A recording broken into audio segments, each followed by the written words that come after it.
हाँ, ठीक है। चलिए इसे विस्तार से समझते हैं। शुरू करते हैं। हाँ, एक समय था जब कोई भी आकर्षक ग्राफिक बनाना या एक ऐसा वीडियो तैयार करना जो सोशल मीडिया पर तुरंत छा जाए, केवल कुछ गिने चुने पेशेवरों का ही काम माना जाता था। बिल्कुल। मतलब इसके लिए इतने भारी भरकम सॉफ्टवेयर सीखने पड़ते थे जो न केवल बहुत महंगे होते थे बल्कि बल्कि उन्हें चलाने के लिए एक बेहद शक्तिशाली कंप्यूटर की भी जरूरत होती थी। एकदम सही कहा। घंटों की ट्रेनिंग के बाद कहीं जाकर एक साधारण सा डिजाइन बन पाता था। लेकिन आज के इस गहन विश्लेषण में हम एक ऐसे प्लेटफॉर्म पर चर्चा करने जा रहे हैं जो इस पूरी पुरानी व्यवस्था को जड़ से उखाड़ फेंक रहा है। हाँ, हम बात कर रहे हैं अडोब एक्सप्रेस की। बिल्कुल।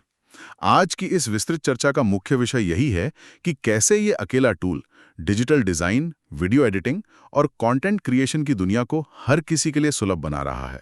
और इस पूरी तस्वीर को साफ करने के लिए हमने कई बेहतरीन और विश्वसनीय स्रोतों को खंगाला है। हाँ, जिनमें टीचर्स टेक और आरओ टेक एकेडमी के बेहद विस्तृत ट्यूटोरियल वीडियो शामिल हैं।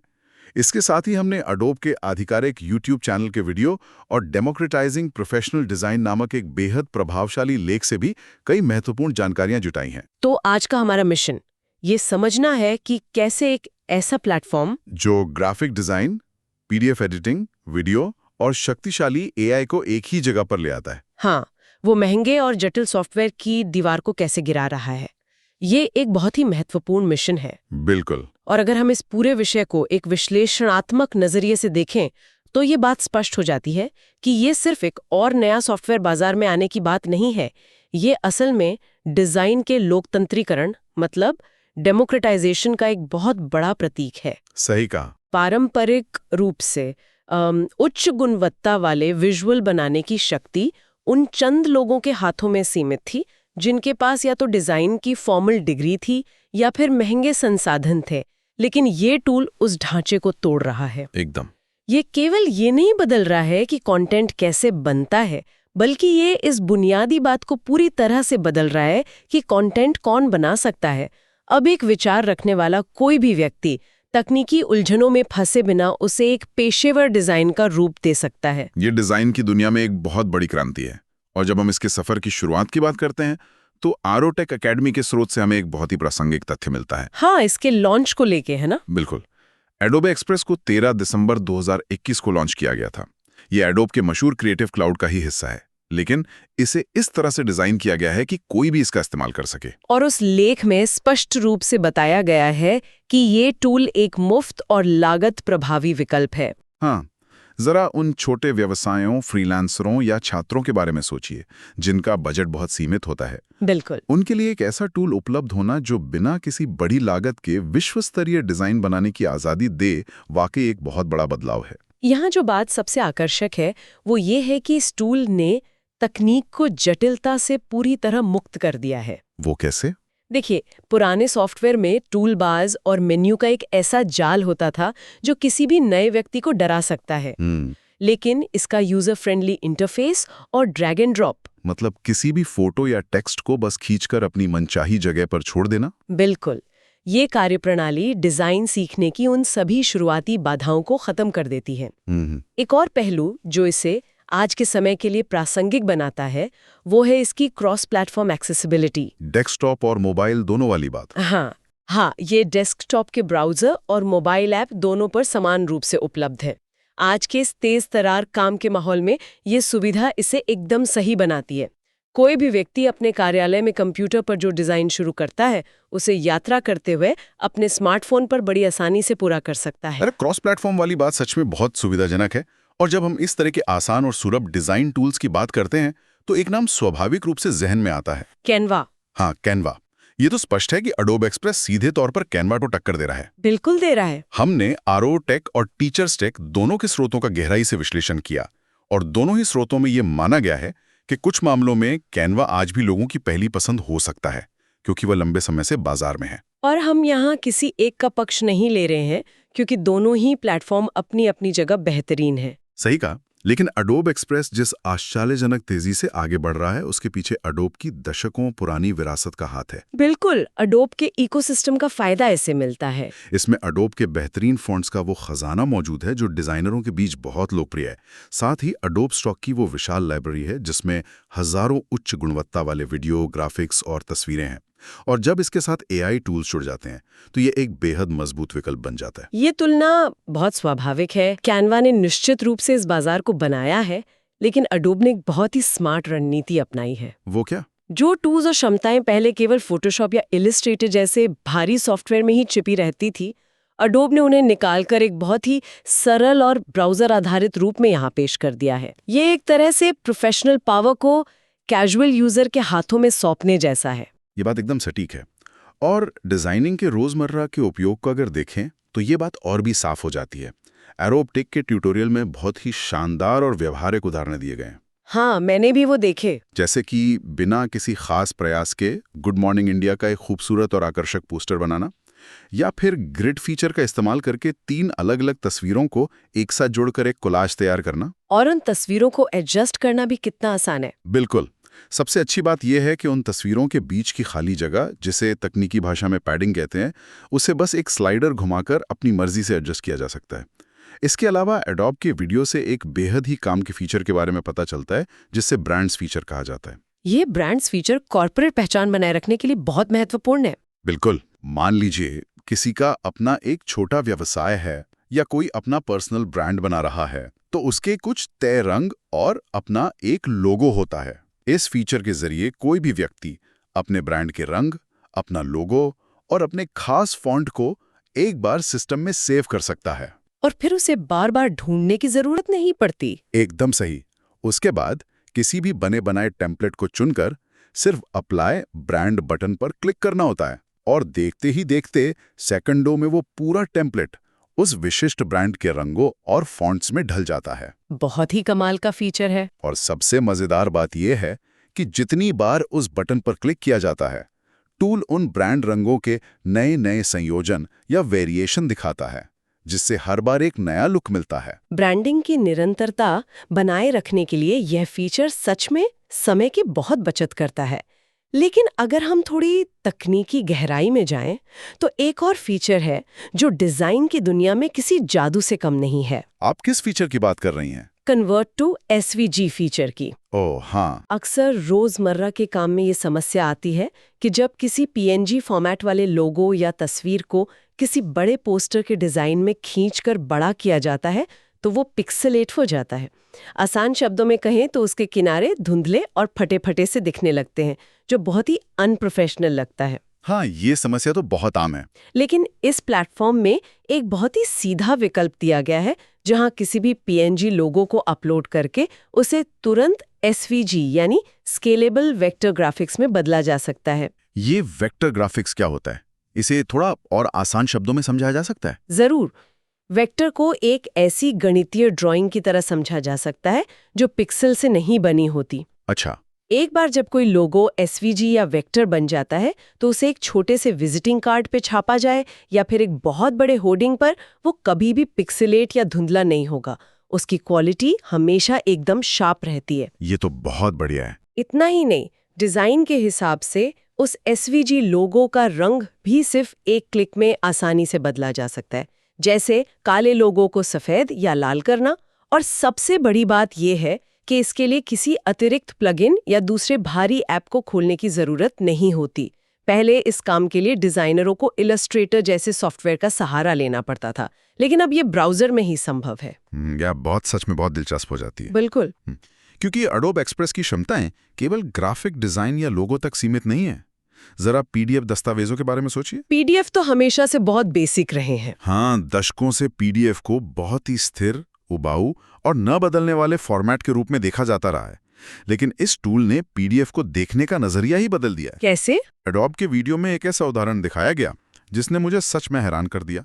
वहां एक कंपनी के कोर मूल्यों वाले एक साधारण पीडीएफ को अपलोड किया गया। उसके बाद उस पीडीएफ के टेक्स्ट में पॉपिंग जैसे एनिमेशन जोड़े गए। एक स्थिर पीडीएफ में एनिमेशन? हाँ, और देखते ही देखते वो कई पन्नों का स्थिर दस्तावेज सोशल मीडिया पर शेयर करने के लिए एक आकर्षक MP4 वीडियो में बदल गया। पीडीएफ को लेकर टीचर्स टेक के वीडियो में तो एक और भी चौंकाने वाला उदाहरण पेश किया गया था। अच्छा, वो क्या था?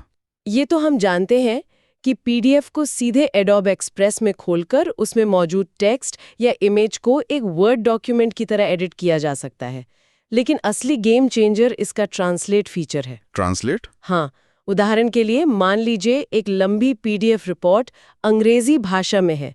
उसमें से किसी भी एक पैराग्राफ या हिस्से को चुनकर उसे एक झटके में फ्रेंच, स्पेनिश या दुनिया की किसी भी अन्य प्रमुख भाषा में बदला जा सकता है। ये तो बहुत से अनुवाद वाले टूल कर लेते हैं। इसमें एडोबे एक्सप्रेस कैसे अलग है?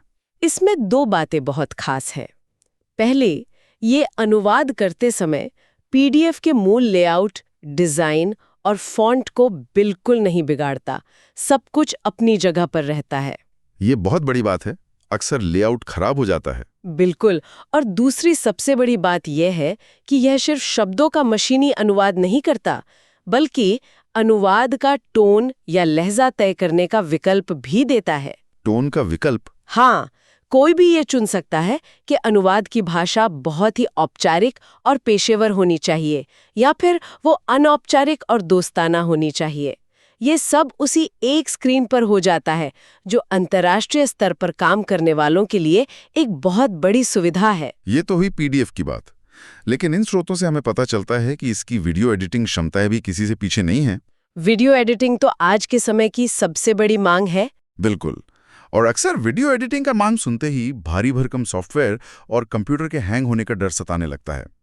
लेकिन यहाँ उसी ब्राउजर के अंदर 1920 बाय 1080 रेजोल्यूशन के हाई डेफिनेशन वीडियो बड़ी आसानी से बनाए जा सकते हैं। कोई लैग नहीं? बिल्कुल नहीं।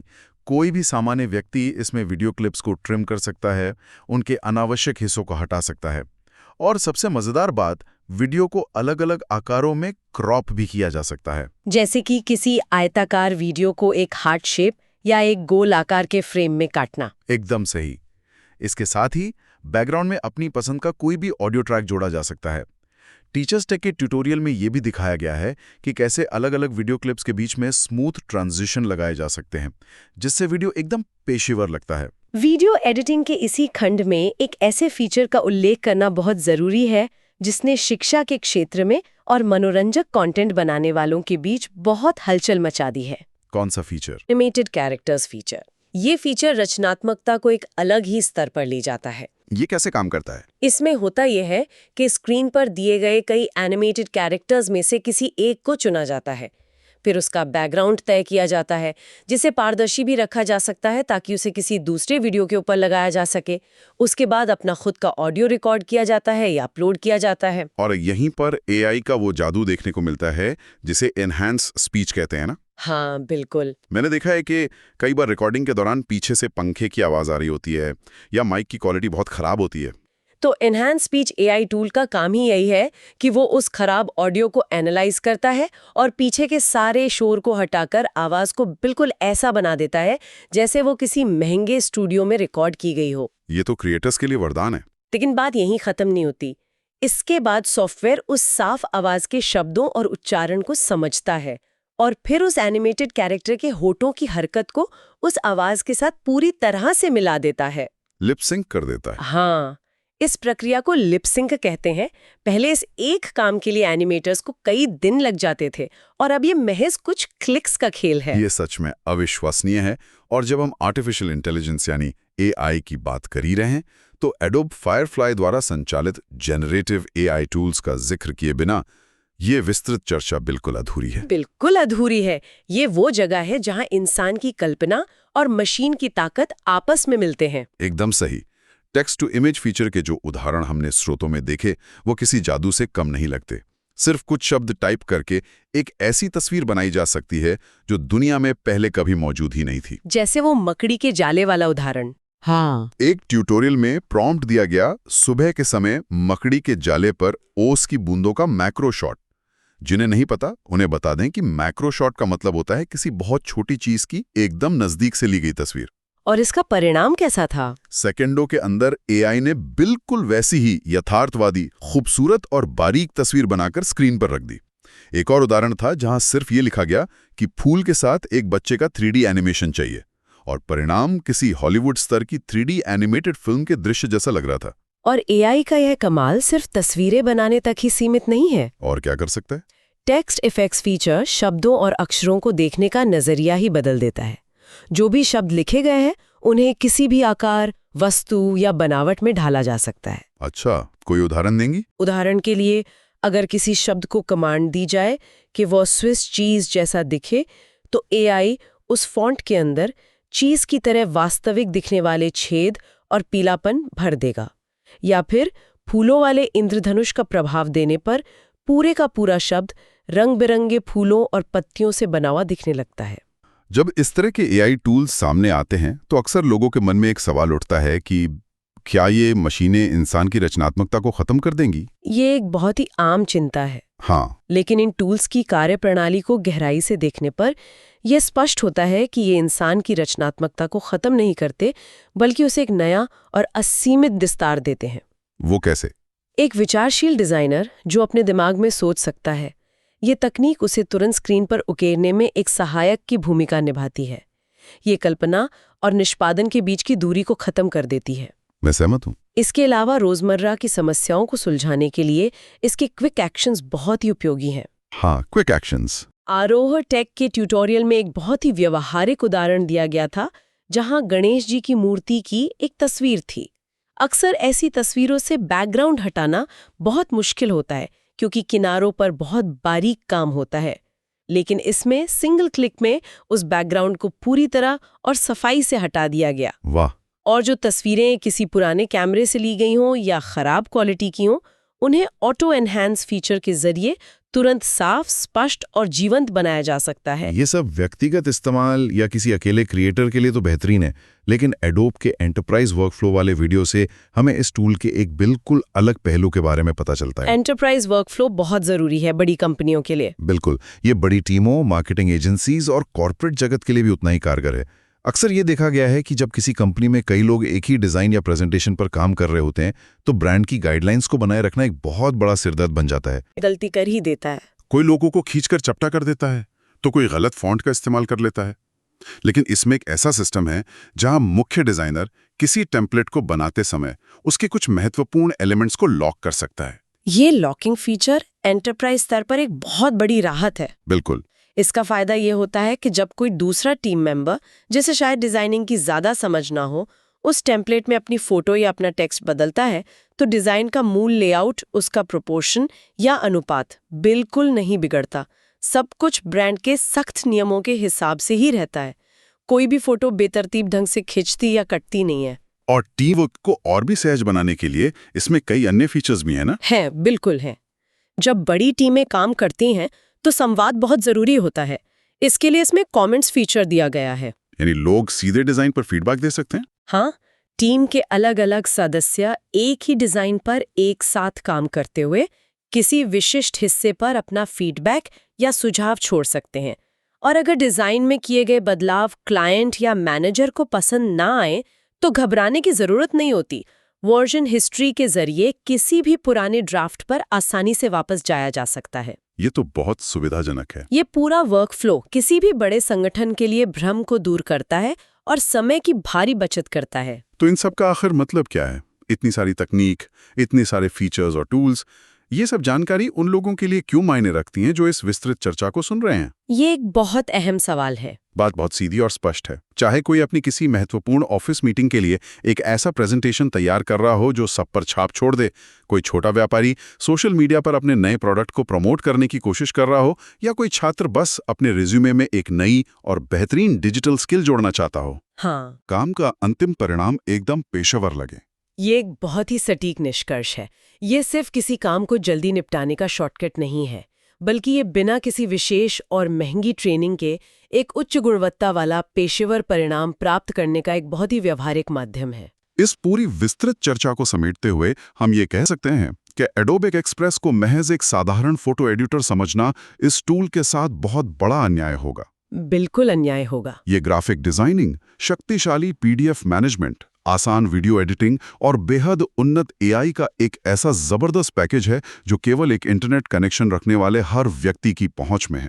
इसने सच में उस अदृश्य दीवार को तोड़ दिया है जो बरसों से आम लोगों को अपनी कहानियों को एक बेहतरीन विजुअल रूप देने से रोकती थी। और इस चर्चा का अंत करते हुए मैं स्रोत सामग्री से एक ऐसा विचार सामने रखना चाहूंगी जो शायद हमें भविष्य की एक नई और थोड़ी जटिल तस्वीर दिखाता है। कैसा विचार? हमने PDF ट्रांसलेट फीचर की बात की थी, जिसमें भाषा के अनुवाद के साथ साथ दस्तावेज का टोन या लहजा सेट करने का भी विकल्प मौजूद है। हाँ, बिल्कुल बात की थी। इस बात पर थोड़ी गहराई से विचार किया जाना चाहिए। अगर एक AI टूल महज कुछ सेकंडों में हमारे किसी भी पेशेवर दस्तावेज की भाषा के साथ साथ उसके लहजे को भी पूरी तरह से बदल सकता है, एक साधारण ड्राफ्ट को बेहद औपचारिक बना सकता है या किसी आक्रामक ईमेल को शांत और दोस्ताना बना सकता है, तो भविष्य में ग्लोबल बिजनेस कम्युनिकेशन में असली मानवीय स्पर्श की पहचान कैसे होगी? क्या ये तकनीक हमारे विचारों को दुनिया के सामने और अधिक स्पष्टता देगी या फिर ये हमारे संवाद से हमारे असली लहजे को हमेशा के लिए गायब कर देगी? ये वाकई एक ऐसा सवाल है जो काफी सोचने पर मजबूर कर देता है। तकनीक हमें कितनी ताकत देती है और उस ताकत के बदले में हमसे क्या ले लेती है, यह हमेशा एक दिलचस्प बहस का विषय रहेगा। इसी विचारोत्तेजक सवाल के साथ हम आज के इस गहन विश्लेषण को यहीं विराम देते हैं। ज्ञान और नई जानकारियों के सफर में हमारे साथ बने रहने के लिए बहुत बहुत धन्यवाद। फिर मिलेंगे एक नए, रोचक और ज्ञानवर्धक विषय के साथ।